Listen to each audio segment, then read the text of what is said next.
Hello people, ఇవాళ Sunday. మీరు పక్కాగా లంచ్లో నాన్ వెజ్ తిని ఉంటారు. నాన్ వెజ్ తిన్న తర్వాత ఆ వేడి తగ్గడం కోసం కొంచెం స్వీట్ కావాలి కదండి. అదే ఈ పెసరపప్పు పాయసం. చాలా అంటే చాలా బాగుంటుంది. వేడిని కూడా కంట్రోల్ చేస్తుంది. ఇలాంటి సింపుల్ హోమ్ మేడ్ రెసిపీస్ కోసం మా ఛానల్ని సబ్స్క్రైబ్ చేయడం మర్చిపోకండి. రెసిపీ ఎలా చేసుకుందామో చూసేద్దాం రండి.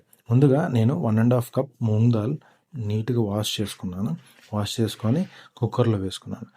కుక్కర్లో వేసుకున్న తర్వాత మనం వాటర్ మూంగ్ దాల్ మునిగేంత వరకు పోసుకొని మూంగ్ దాల్ మునిగేంత వరకు పోసుకొని కుక్కర్ని 6 విజిల్స్ వచ్చేంత వరకు కుక్ చేయాలి. అది పక్కన పెట్టుకున్న తర్వాత ఇప్పుడు మనం డ్రై ఫ్రూట్స్ని ఫ్రై చేసుకుందాం. ముందుగా 2 స్పూన్స్ గీ యాడ్ చేసుకొని ఒక 1/4 కప్ ఆఫ్ క్యాష్యూస్ యాడ్ చేసుకున్నాను. అలా 2 మినిట్స్ డ్రై చేసుకున్న తర్వాత అవి తీసి పక్కన పెట్టుకున్నాను. అలాగే ఒక 1/4 రైజిన్స్ కూడా యాడ్ చేసుకొని సేమ్ బాండీలో అది కూడా 2 మినిట్స్ ఫ్రై చేసుకొని పక్కన పెట్టేసుకున్నాను. సో డ్రై ఫ్రూట్స్ ఫ్రై చేసేసాం కదా, అయిపోయింది.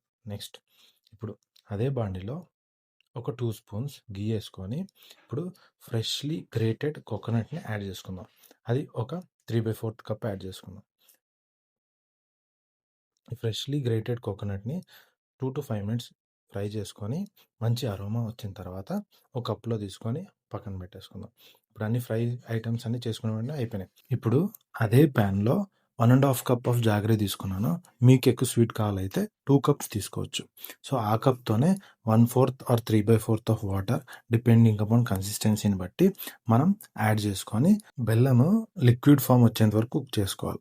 కుక్ చేసుకున్న తర్వాత ముందుగా మనం కుక్ చేసుకున్న మూంగ్ దాల్ని, ఆ మూంగ్ దాల్ యొక్క పేస్ట్ని ఈ బెల్లం రెసిపీలో యాడ్ చేసుకొని కొంచెం కొంచెంగా యాడ్ చేసుకుంటూ తిప్పుకుంటూ ఉండాలి. ఇప్పుడు ముందుగా మనం ఫ్రై చేసుకున్న గ్రేటెడ్ కోకోనట్ని కూడా యాడ్ చేసుకొని ఒక 2 to 5 మినిట్స్ వరకు ఉడకనివ్వాలి. ఒక 5 మినిట్స్ ఉడికిన తర్వాత స్టవ్ ఆఫ్ చేసుకొని ఇప్పుడు ముందుగా బాయిల్ చేసుకున్న మిల్క్ని ఒక 100 or 150 ml యాడ్ చేసుకుందాం. సో ఇప్పుడు ముందుగా ఫ్రై చేసుకున్న డ్రై ఫ్రూట్స్ని అండ్ ఇంకా కార్డమన్ పౌడర్ని యాడ్ చేసుకొని లాస్ట్లో 2-3 స్పూన్స్ నెయ్యి వేసుకొని తింటే సూపర్ అంటే సూపర్, చాలా బాగుంటుంది. మీకు పాలు అనేది విరగకుండా ఉంటాయి. అది కూడా పాలని వేడి చేసిన తర్వాత యాడ్ చేయాలి. అలాగే డైరెక్ట్ ఫ్రిడ్జ్లో నుంచి తీసి యాడ్ చేస్తే విరిగిపోతాయి. ఈ రెసిపీని మీరు కూడా మీ ఇంట్లో ట్రై చేసి ఎలా ఉందో కమెంట్ సెక్షన్లో కమెంట్ చేయండి. Thanks for watching.